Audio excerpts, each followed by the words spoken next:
Croeso nôl, dyn ni'n ôl yn y gegin I gloi y rhaglen heddiw. Mae wedi cael risotto mecryll Shein yn barod, a chwarae teg, mae hwnna'n hyfryd. Ond dych ymlaen I gael bach o bwdin wan, sef Crymbl Afal a Mwyar. Ie. Lle sy'n cychwyn â ni ta? So, mae afal dy fi. So, mae Granny Smith afal, a afal sy'n I coginio. A peren. So, mae 2 neu 3 peren yna, jyst I ychwanegu bach o mwy melys, basically. Neis iawn. So, just pilo'r ffrwythau lan. A mae tipyn o waith I dynnu'r crôn yn dyfe, tymod, ar y ffrwythau yma. Ie, ond... Ti'n gyfarwydd â hynny, yn gweithio fel chef? Pob dydd. Pob dydd. Felly, ddim bwysig ti'n tybio cael y darna'r peren a'r afal tua'r un maint? Ie, bydd yr afal coginio yn coginio lawr mwy na'r afal arall. So na pam rwy'n rhoi 2 math o afal mewn na. So just I cael textures wahanol. So, bydd hwnna mewn I pan. Right. A wedyn, mae rhai fan hyn, sydd wedi. Dwi'n rhoi nhw yn dŵr, jyst I nhw ddim yn brown o gormod. So, bydd rhai nhw mewn I pan. Lle sy'n ti rhywbeth yn y sosban yn barod I helpu'r goginio, neu...? Na, dim byd. Dim byd o gwbl. A mae golden syrup... Mae gad, ddim yn siŵr iawn sydd fflam ymlaen. Mae angen I roi ymlaen, yni. Wel, mae pob ffwrn yn wahanol I fod yn deg. A mae gen nhw'n y teiriad, y doi hun off, does am beth am bryd i'w gilydd. So, reina yma, mae golden syrup da fi, yn lle caster sugar. So fe mor melys a sugar. So, tua 100 gram o golden syrup mewn fyna. So be, mae'n ddrwg, ond beth gyntaf trwy'm henni di, dwi eisiau llyfio llwy. Rani, fe geidi wedyn. A dwi ddim am wneud, ond dwi'n gwybod beth pletyndodd i wedi gorfod hilli. A mwyar wedyn. So, popeth yn y pan, yr un pryd. A Mwyar, wel, a fel ni tymor rwan. Yn nhw, a gymaint yn mynd allan ar hyd y clofiau yn dyfe I gasglu'r Mwyar.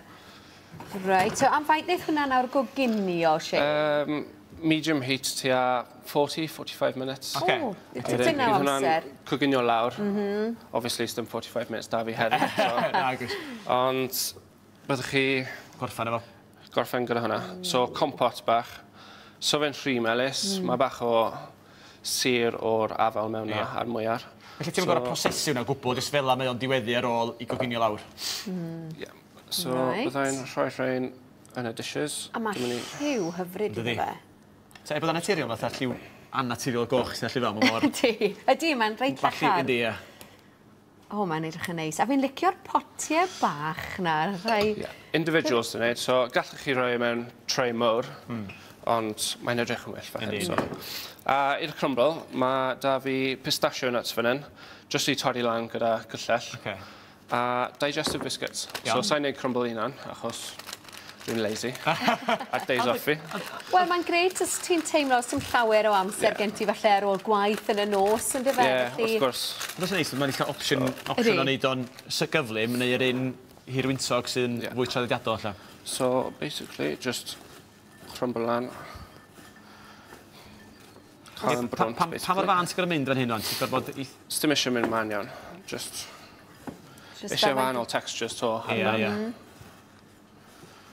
So ddim mwy na ddau, dwi'n ti'n barod, sprinkle hwnna ar ben yr compos ydy'r syniad. Exactly. Ac mae'n dipyn o waith I gael, tymod, Dwi'n abo chdi, sa'ch chi'n cael males allan a waldi fo'n iawn, sa'ch. Mae gen I pesl y motor adre, mae'n cael dipyn o ddefnydd. Bydd hwnna'n neud y trick, neu gallwch chi iwso food processor hefyd. Ie. So... edrych yn daclus neis. Na'i gyfadda, Crymbl ydy un o fy hoff bwdins. O, ie. A beth sy'n neis allu di weini fe gyda cwstard, hifen ia, neu hifen? Neu'r ddau. Mae hifen ia da fi heddi, dim cwstard da fi. Ti yn sbwylio ni. Felly oedd mor byd eto neu cwstard, lli? Felly... A wedyn, rheina... So hynna'n di popdi? Yn y ffwrn, basically. So, eto ni rhaid mas. Mae rhai barod da fi I chi. So, ti'n rhoi nhw yn y ffwrn am faint o amser wedyn? Achos mae'r compot wedi cael ei goginio, a mae'r crymbl wedi cael ei goginio hefyd. So, 160 degrees tua 45 munud. OK, right. Just I cael trwm lan. Ie, fes chi'n gallu paratoi na noson cynt? Lle maen nhw'n... Ie, gallwch chi. Fes chi'n cadw'r crymbl oddi arno fo? Os ti'n dwi'n meddwl am henni, lle sy'n crymbl bach yn sogi? Gallwch chi, ond gallai fe fynd yn eitha sogi. Ie, so lle adio'r brwsion y bora wedyn neu'r noson wedyn. Mae'r un yn barod. O, felly gwynto'n mewn Ti'n glafeirio yn barod, Dw.